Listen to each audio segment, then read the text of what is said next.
তুমি আমার হৃদয়ে আছো। এইসব ঢপের কথা অনেক শুনে নিয়েছি ভাই, সেই 18 বছর বয়সে একবার।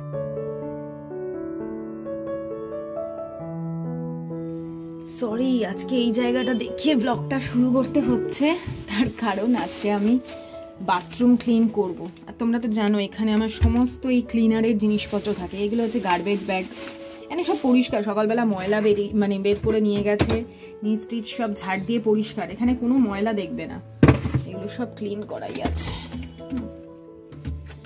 এটা ফেলে দেবো।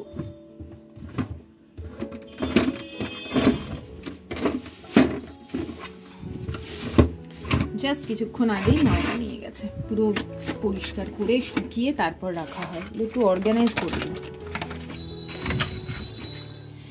এই যে বাই ওয়ান গেট ওয়ান ছিল, তার সাথে আবার বাই ওয়ান গেট ওয়ান ছিল হবে হয়তো, নাকি দুটোর সাথে হয়তো একটা ওডোনিল ফ্রি ছিল।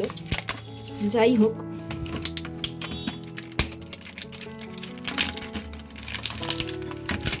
বাথরুম একদম ক্লিন আছে, কিন্তু তাও করবো।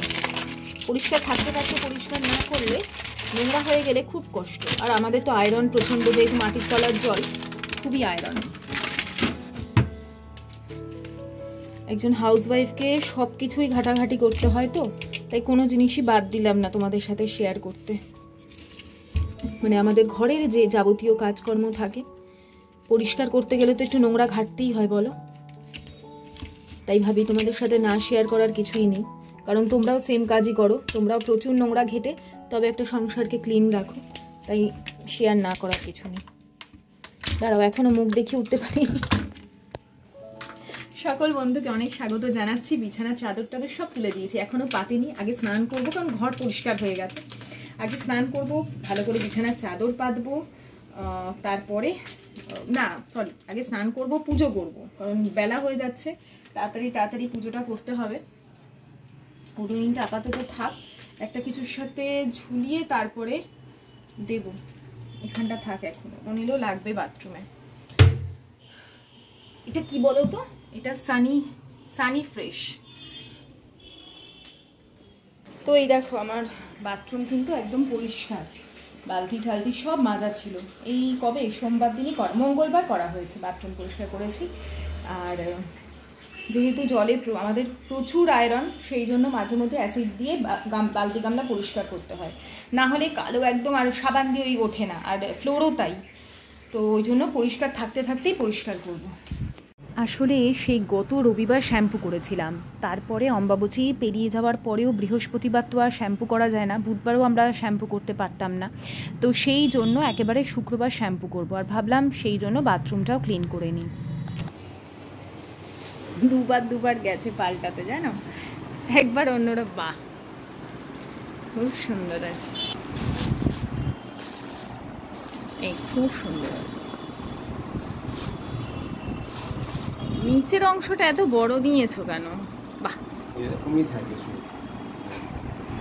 অসাধারণ হয়েছে। দাও, আমার যে আগের ঠাকুর ছিল দেখাচ্ছি আমি এবারে। তো এখন তো আর আয়ুষ্মান বড় হয়ে গেছে, আগের যে ঠাকুর ছিল ওই ঠাকুরকে আপাতত, হ্যাঁ প্লাস্টিকটা দাও তো, আপাতত ঠাকুরকে রেখে আসবো ওই ঠাকুর ঘরে। তোমরা খেয়াল করো, আমি বরাবর ছোট জায়গা থাকলেও, খুবই ছোট জায়গা আমার ঘরগুলোতে, তার মধ্যেও আমি সব কিছুর আয়োজন করি। হয়তো খুব বড় করে কিছু করতে পারি না, কিন্তু নিজের মনে শান্তি যে কী অনুভব হয় আমি বলে বোঝাতে পারবো না। কোনো কিছু আহামরি আড়ম্বর আমি করতে পারি না, কিন্তু যেটুকু প্রয়োজন সেটুকু আমি ঠিক আমার এই ছোট্ট জায়গার মধ্যে করি। আর সেইগুলো দেখাতে আমি কখনো তোমাদের সামনে লজ্জাবোধ করি না। ভেবেছিলাম আগের জগন্নাথ দেবের যে মূর্তি আছে সেটা এই বছরটা পুজো করে নেব, কিন্তু যখন নামিয়ে পুজো করতে যাচ্ছি দেখলাম না, রিস্ক নিয়ে লাভ নেই। সারা বছর পুজো করতে গেলে মূর্তি আনতেই হবে। ঠাকুরের জন্য মিষ্টি আর নিয়ে এসেছে গজা, মানে যেটা জগন্নাথ দেবের প্রিয় মিষ্টি।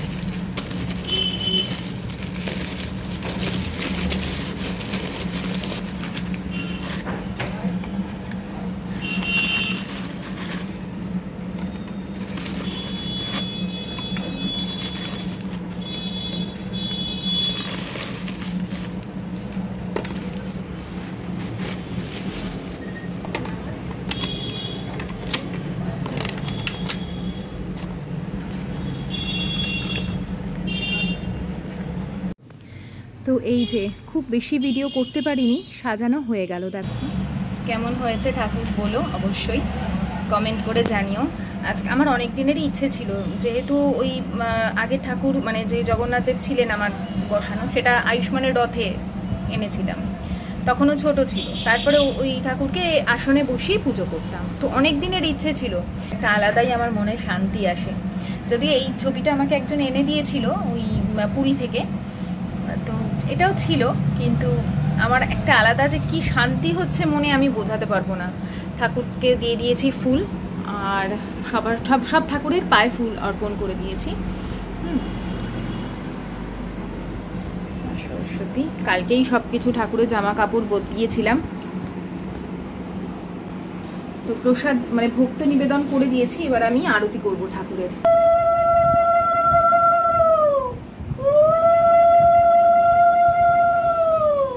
গুরু ব্রহ্মা গুরু বিষ্ণু গুরুদেব মহেশ্বর গুরুদেব জগন্নাথ, জয় জগন্নাথ। হরে কৃষ্ণ কৃষ্ণ কৃষ্ণ হরে হরে, হরে রাম রাম রাম হরে হরে।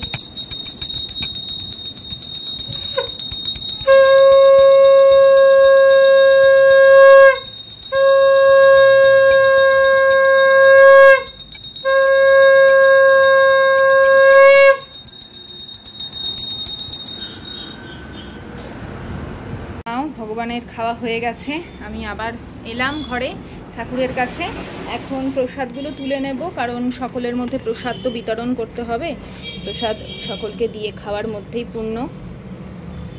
আর তোমরাও ভোগ দর্শন করো। ওদের একটা বাটি ছিল, ওর মধ্যেই দিয়ে দিই।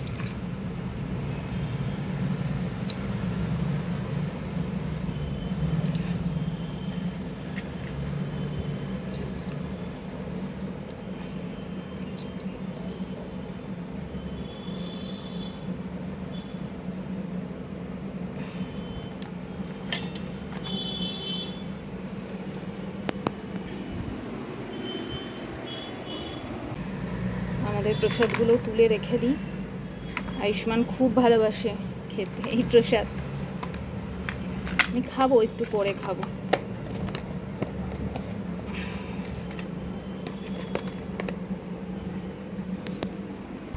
আজকে রান্না করব, আগে ভাত বসিয়ে দিয়েছি। ঠাকুর যতক্ষণ খাচ্ছিল ততক্ষণ আমি ভাত বসিয়ে দিয়েছি। মুগ ডাল করবো মটরশুঁটি দিয়ে, আর গতকাল শুক্তো করে রেখেছি, আর পেঁপের ঘন্ট করার ইচ্ছা আছে। দেখি কতদূর কি করতে পারি, যা যা করছি তোমাদের সাথে শেয়ার করছি।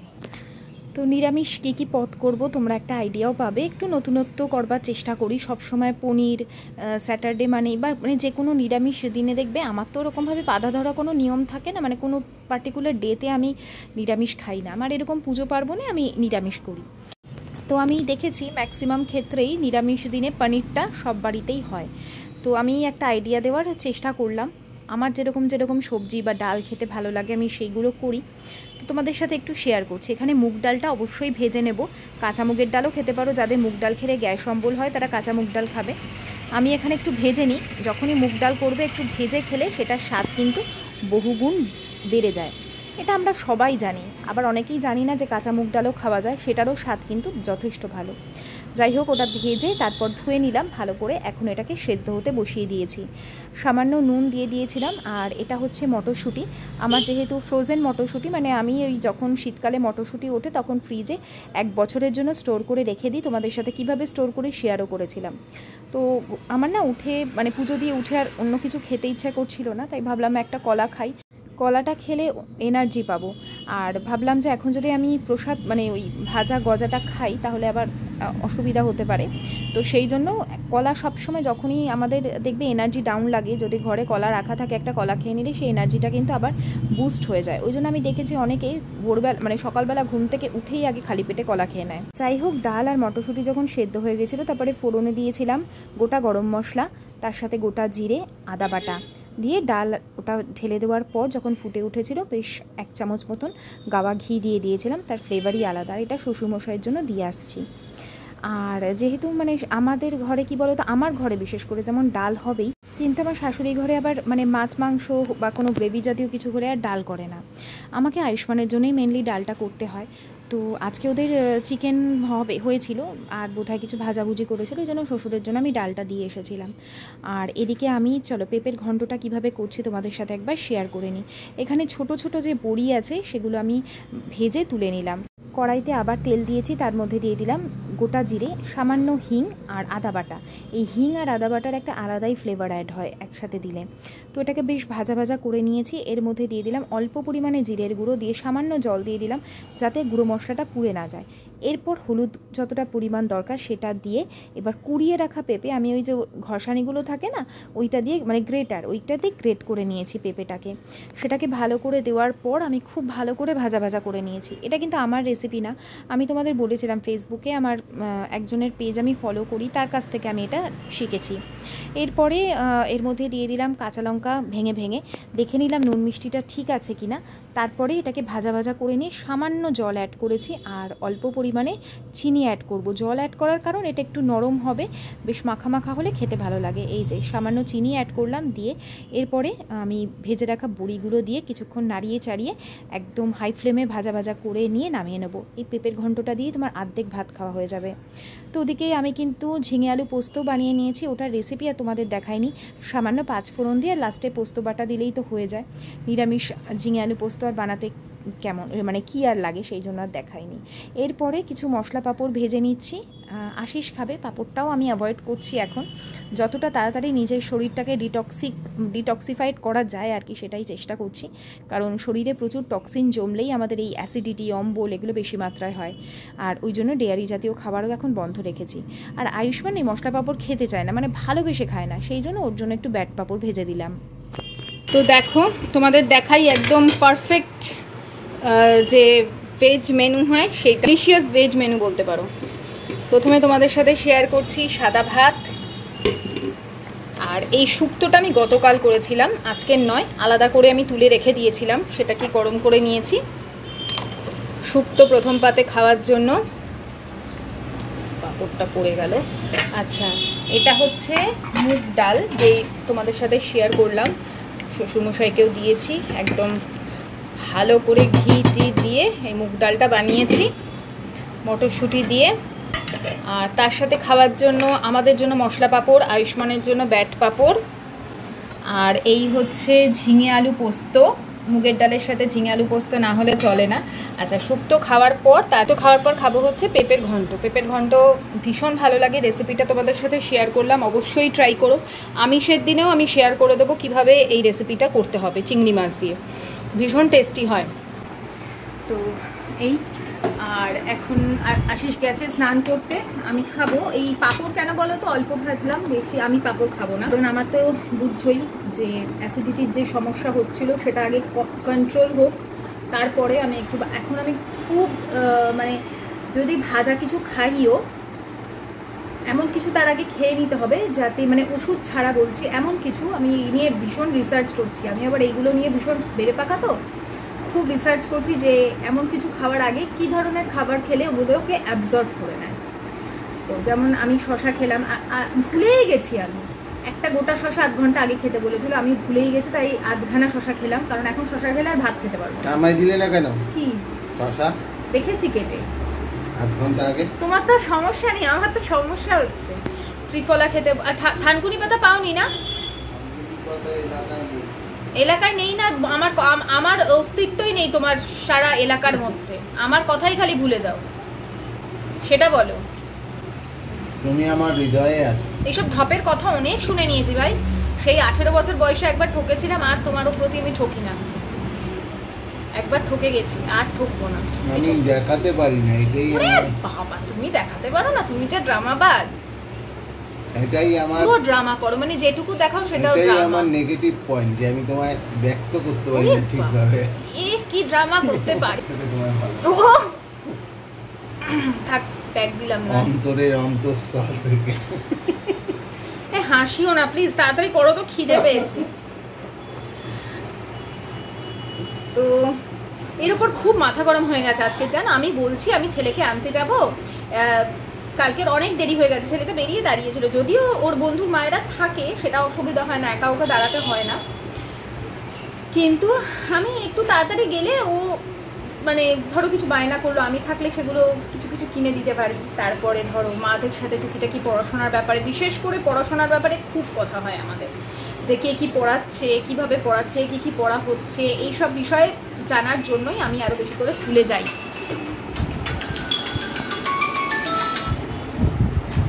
এবারে কি হয়েছে, আমি বললাম আমি বেরিয়ে যাচ্ছি, ও রয়েছে কি কেনাকাটা করছে ওদের অফিসে, তো তুমি না আমি আসছি।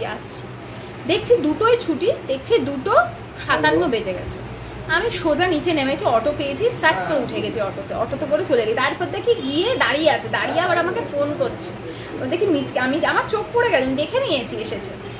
তারপর মিচকি হাসছি, প্রেমিক ভাব যত রাজ্যের ঢং।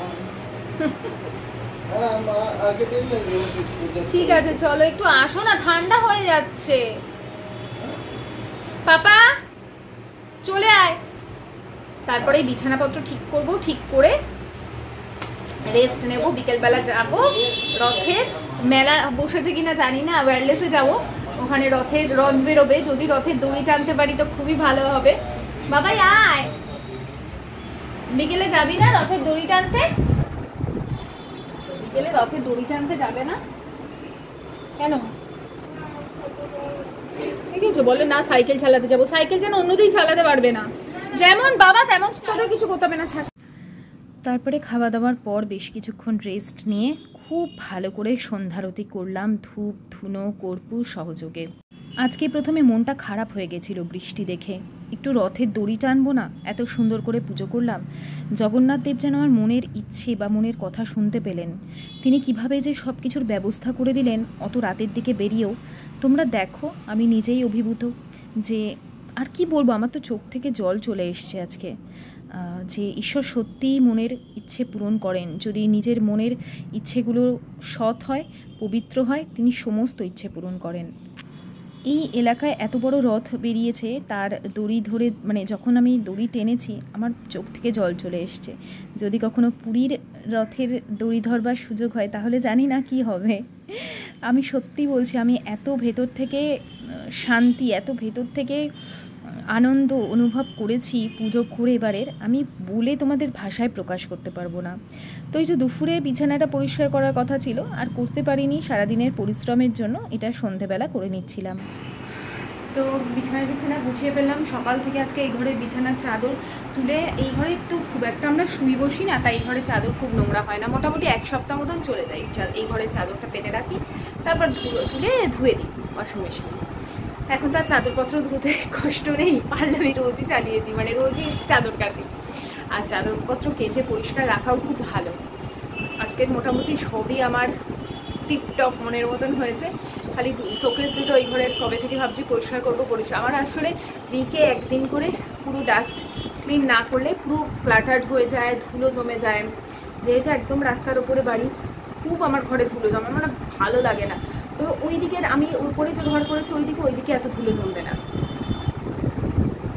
যাই হোক, এখন তো চা পত্র খাবো না, ওই বিকেলবেলা ঘুম থেকে উঠে আমি একটু ঠাকুরের প্রসাদ ছিল, আমি তখন খাইনি, কলা খেয়েছিলাম একটা, কারণ তখন খেলে আর আমি ভাত খেতে পারতাম না। এখন বেরোবো ভাবলাম একটু সেজে গুজে, বৃষ্টি হচ্ছে। তা আমার ছেলে বলল যে ভগবান চাইলে বেরোতে পারবো, আর না চাইলে তো কারোর সাধ্যি নেই। তো ওইটুকু বাচ্চার এত বুদ্ধি, আমি নিজেই বিরক্ত হয়ে যাচ্ছিলাম। ঝমঝম করে বৃষ্টি পড়ছে, দেখো দেখাচ্ছি দাঁড়াও। আর আমাদের এদিকে তো জানোই বৃষ্টি হলেই যায়, দেখো ঝমঝম করে বৃষ্টি পড়ছে পুরো। আর ওইগুলো সব আমাদের ফার্নিচার এসেছে এখানে, ওইদিকে সব এসি, আর একটা কি আছে যেন, না এসি আছে এদিকে নিউ, আর ওদিকে মনে হয় টেবিল কিছু একটা আছে, শিফটিং হচ্ছে আর কি। অনেকক্ষণ দাঁড়িয়ে আছে।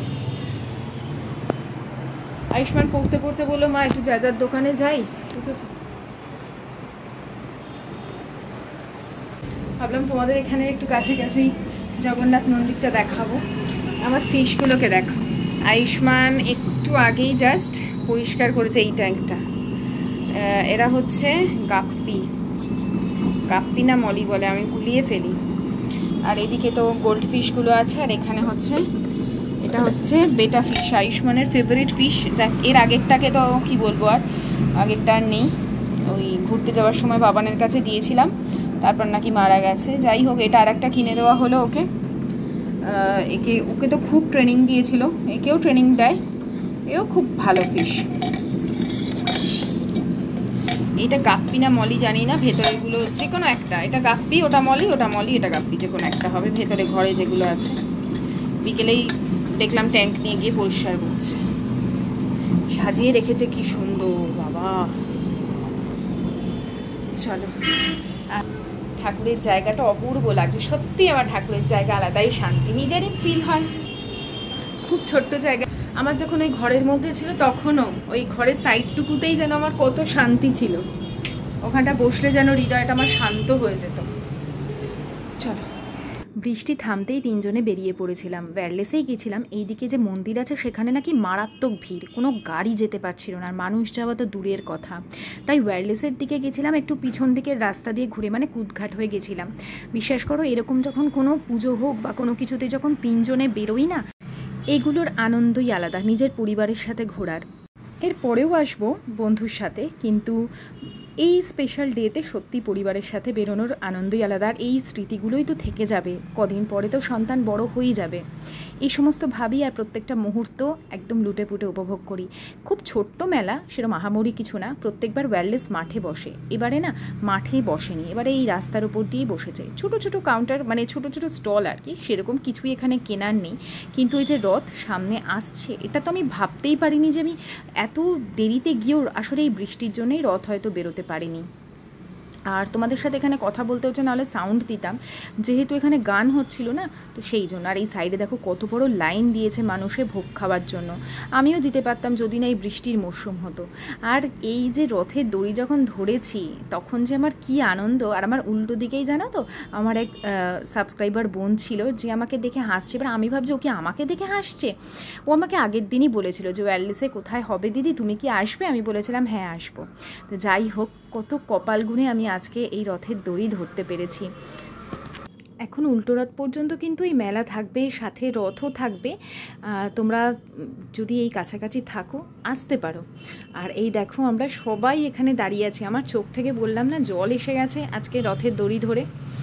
ভীষণ ভীষণ আমি আবেগী, এটা একদম সত্যি কথা। আর আমার মনে হয় এরকম থাকাটাই ভালো। চলো, তোমাদেরকে একটু দর্শন করাই। আশিস অনেকক্ষণ থেকে বলছে সামনে চলো সামনে চলো। আমি ভাবছি যদি সামনে গিয়ে আবার রথের দড়ি ধরবার সুযোগ না পাই, ওই জন্য আমি ওখানেই দাঁড়িয়েছিলাম। তো যতটা সম্ভব তোমাদের দূর থেকে দেখাবার চেষ্টা করছি। এই যে এই সময় অনেকটা সামনে চলে গেছে, আর এই ঠিক এই মুহূর্তেই না দড়িটা তুলে নিচ্ছিল। মানে ভাবো কতটা।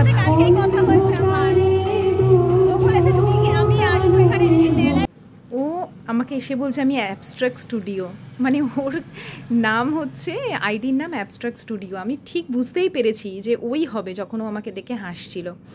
তো ওর সঙ্গে কিছুক্ষণ কথাবার্তা বলে আমরা এদিকে হাঁটতে হাঁটতে আবার চলে এসেছি। আর খুব ইচ্ছে করছিল যে ভোগের লাইনে দাঁড়িয়ে একটু ভোগ খাই, কিন্তু আবার অত বড় লাইনে না দাঁড়ানোর ভরসাও পাচ্ছি না। আর আমার একদম না ছাতা নিয়ে আসতে বেরোতেই ভুলে গেছি, ভাবছি যদি বৃষ্টি এসে যায়। কানের দুলের স্টলগুলো বেশ ভালো লাগছিল। আর একদিন তো আসবো বন্ধুর সাথে, তখন না হয় ভালো করে দেখে শুনে ঘুরবো। আর এখানে আয়ুষ্মান বলল একটু পাপড়ি চাট খাবে, তো সেই জন্য ওই পাপড়ি চাট ওকে কিনে দিয়েছিলাম। তো বন্ধুরা, আজকের ভিডিওটা তোমাদের কেমন লাগলো জানিও। যদি ভালো লেগে থাকে like, share and subscribe. Tata, bye bye, সায়োনারা।